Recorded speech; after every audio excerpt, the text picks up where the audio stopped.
লুটের টাকা কি বাংলাদেশ ফেরত আনতে পারবে? এই প্রশ্ন অনেকেরই। আমার ভিডিওর কমেন্ট বক্সে পেয়েছি এসব কথা। আবার অনেকে জিজ্ঞাসা করেছে, সুইস ব্যাংক থেকে না হয় টাকা ফেরত আনা গেল, কানাডার বেগমপাড়া, সিঙ্গাপুর, মালয়েশিয়ায় পাচার হওয়া টাকা কিভাবে ফেরত আসবে? আবার বাকশালীরা বিপুল কনফিডেন্স নিয়ে বলছে কিছুই করতে পারবে না। এরা এত সুইট, ভাবতে এমন যে টাকাটা তার, আর ওই টাকায় তারও ভাগ আছে। শুধু সুইজারল্যান্ডে পাচার করা টাকাই না, উন্নত বিশ্বে পাচার করা সব টাকা ফেরত আনা যাবে। কিভাবে যাবে? আজকের আলাপ সেটা নেই। আলগা মোমেন বলেছে সুইজারল্যান্ডের কাছে তারা তথ্য চেয়েছে। সুইজারল্যান্ড একজনের তথ্য দিয়েছে। গত 2021 সালের জুন মাসে, মানে 1 বছর আগেই, সেই সো কল্ড সংসদে দাঁড়িয়ে লোটা কামাল বলেছিল কারা অর্থ পাচার করছে তার তথ্য সরকারের কাছে নেই। তো আলগা মোমেন, আপনার কাছে তো তথ্যই নাই কারা অর্থ পাচার করেছে, তো আপনি সুইজারল্যান্ডের কাছে কার তথ্য চাইছিলেন? আপনার মেয়ের হবু শ্বশুরের? বাওয়াল ঝাড়েন কেন? এদের কোনো কথা বিশ্বাস করবেন না। এরা এত মিথ্যা বলে যে কোনটা মিথ্যা কোনটা সত্যি বুঝতেই পারবেন না। তো মোমেন বাবু, শুনেন, কেমনে এই টাকা ফেরত আনা যায় এইটা শুনে রাখেন, এবং কিভাবে আমরা টাকাটা ফেরত আনবো এটা শুনে রাখেন।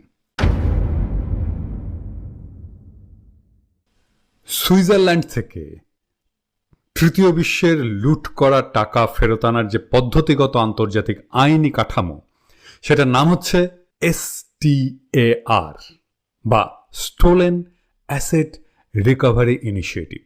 নামটা কিন্তু খুব সুন্দর, তারা।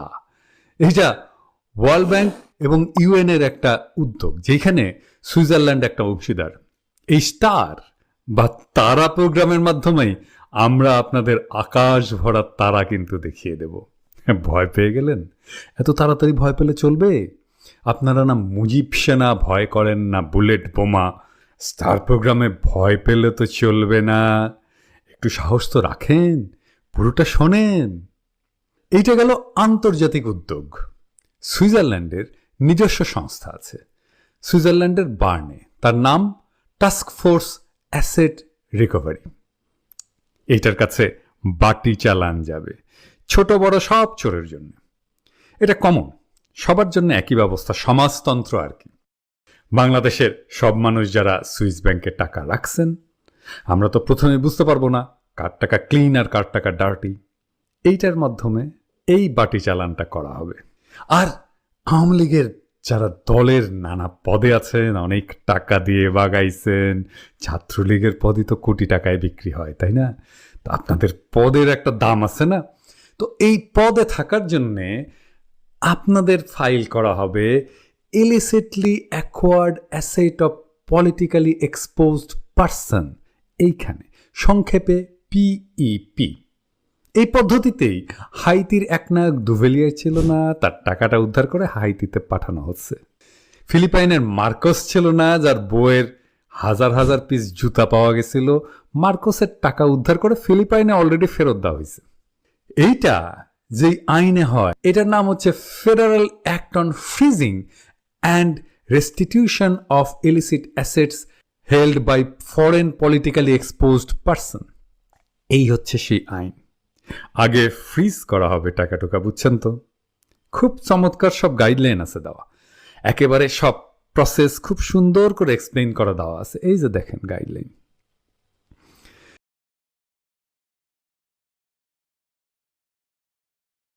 অ্যাসেট রিকভারির মোট স্টেপ হচ্ছে 8টা। একটু সময় লাগে, কিন্তু শিওর শট যদি প্রমাণ করা যায় এইটা দুর্নীতির টাকা।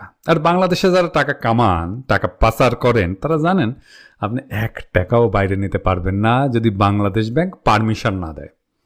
তাই এইটা যে ডার্টি মানি, সেটা প্রমাণ করা পিস অফ কেক, বুঝছেন? কাজটা কিভাবে শুরু হবে? কাজটা শুরু হবে সুইজারল্যান্ড দিয়ে, আমাগো বাড়ির কাছে না। যে সমস্ত বাংলাদেশি নাগরিক পশ্চিমে পলিটিক্যাল রিফিউজি স্ট্যাটাস এবং সাবসিডিয়ারি প্রোটেকশন পাইছে, তাদের একটা ভার আছে না? তাদের কথা শোনে তো। তারা সবাই ইউরোপীয় ইউনিয়ন এবং সুইস সরকারকে চিঠি লিখবে এই বলে বাংলাদেশের নাগরিকদের অ্যাকাউন্টগুলোর বেশিরভাগ অ্যাকাউন্টে ডার্টি মানি দিয়ে ভর্তি এবং সরকারের সাথে জড়িতরাই যেহেতু এই পাচারের সাথে যুক্ত, তাই এই সরকার, হাসিনা সরকার যতদিন ক্ষমতায় আছে ততদিন তারা এই ডার্টি মানি নিয়ে ইনভেস্টিগেট করবে না, আপনাদের সাথে কোনো ধরনের কোঅপারেশনও করবে না। ইউরোপের নৈতিক দায় আছে এইটা নিয়ে ইনভেস্টিগেট করার নিজে নিজে, তারা যেন নিজেরাই এই তদন্ত শুরু করে। বিশ্বব্যাংক আর IMF এর কাছে যাচ্ছেন না লোনের জন্যে? বিশ্বব্যাংক আর IMF কে বলবো আমরা, তোমরা যে লোন দিচ্ছ এটা তো খাইয়া ফেলবে তারা। এই যে তারা $50 বিলিয়ন পাচার করছে, এটা তো জনগণের টাকা, এটা সুদ দেয় সাধারণ জনগণ, আর চুরি করছে হাসিনার লোকেরা। তোমরা $6-7 বিলিয়ন দেবে, ওইটা মায়ের ভোগে চলে যাবে। তোমরা কেন আমার দরিদ্র দেশের জনগণের উপরে আরো ঋণের বোঝা চাপাইবা? বাংলাদেশ তো চাইলেই পাচার করা অর্থ ফিরায় আনতে পারে, লোন চায় কেন? তারা পাচার করা অর্থ ফিরায় আনার দৃশ্যমান উদ্যোগ নিক, তারপরে তোমরা ঋণ দেওয়ার বিবেচনা করো। আমরা এই ঋণের দায় নেব না, তো বাংলাদেশের জনগণ এই ঋণের দায় নেব না, কারণ আমরা জানি এই ঋণের টাকা খাইয়া ফেলা হবে। IMF বিশ্ব ব্যাংককে শর্ত দিতে হবে হাসিনা সরকারকে যে পাচার করা অর্থ ফিরায় আনার দৃশ্যমান উদ্যোগ নিতে হবে, এটা তোমার ঋণের শর্তে জুড়ে দিতে হবে। সুইজারল্যান্ড বিলিয়ন বিলিয়ন ডলার লুটের টাকা ফেরত দিছে তৃতীয় বিশ্বের দেশগুলোকে, আমাদেরটাও দেবে। পৃথিবীর সব উন্নত দেশেই সুইজারল্যান্ডের মতো আইন আছে পাচার করা টাকা ফিরায় আনার জন্য। আমি আর একটা উদাহরণ দিচ্ছি, পাশের দেশ সিঙ্গাপুরে বাদ যাবে না একটা শিশু, তেমনি বাদ যাবে না একটা দেশও। কোনো লাভ নাই ভাইয়া, চেষ্টা করে ওই টাকা বাঁচাইতে পারবেন না, কোনো মাফ নাই। ওই টাকা বাংলাদেশের জনগণের, এইটা আমাদের জাতীয় সম্পদ, এইটাকে উদ্ধার করা আমাদের জাতীয় দেশপ্রেমিক দায়িত্ব। আরে আরে কি কাঁদছেন কেন? আরে দূর, কাঁদে নাকি? চিরদিন কি সবার সমান যায়? টাকা ভোগ করতে পারবেন না, শুধু তাই না, যার টাকা তার কাছে তো ফেরত যাবেই। বাংলাদেশ তো আপনার উপনিবেশ না, তাই না, যে লুট করবেন? বাংলাদেশের 18 কোটি মানুষের রক্ত পানি করা অর্জিত টাকা আপনি হাসতে হাসতে ডাকাতি করে নিয়ে চলে যাবেন, আর আমরা বসে বসে দেখব? এইটার শাস্তি তো শুধু টাকা ফেরত দেওয়া না, বাংলাদেশের জনগণের সম্পদ চুরি করার জন্য বাকি জীবন জেলখানায় কাটাবেন, চকরা বকরা ড্রেস পরে। ভালো না? পরিবেশটা সুন্দর, ওইখানে কোনো হইচই নেই। আর আমরা এই লুটের টাকা কাজে লাগাবো তরুণদের শিক্ষা, বয়স্কদের স্বাস্থ্য নিশ্চিত করার কাজে। শিক্ষা আর স্বাস্থ্য, এই দুই চাকায় ভর করে আমরা আমাদের জাতীয় অর্থনীতিকে নক্ষত্রের পথে উড়ায় নিয়ে যাব ইনশাল্লাহ। সেই নতুন করে গড়ে তোলা দেশের তরুণ পাবে শিক্ষা, যৌবন পাবে কাজ, বয়স্করা পাবে নির্ভরতা, মুরব্বীরা হবেন সম্মানীয়, নারীরা হবেন প্রেরণাদাত্রী আর সহযাত্রী। জীবন থেকে শঙ্কা, ভয়, কুটচিন্তা, অনিশ্চয়তা দূর হয়ে সকল নাগরিকের জীবন হয়ে উঠবে এক দারুণ অ্যাডভেঞ্চার। আমাকে অনেকেই জিজ্ঞাসা করেন, আপনার অ্যাম্বিশন কি? আমার একটাই অ্যাম্বিশন, বাংলাদেশের লুটের টাকা দেশে ফিরে আনা।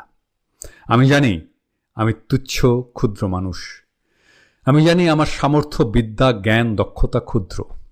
তারপরেও আমার মতো এই তুচ্ছ ক্ষুদ্র মানুষকে সৃষ্টিকর্তা এই মহৎ কাজ সম্পাদনের যোগ্য শক্তি, সাহস আর দক্ষতা যেন দেন, এই দোয়া আপনারা করবেন। বাংলাদেশের জনগণের ওই লুটের টাকা ফিরিয়ে আনার হিম্মতের মধ্যেই লুকিয়ে আছে সে আগামীর বাংলাদেশ নামের মাতৃভূমি, যা হয়ে উঠবে এক অমিত সম্ভাবনা।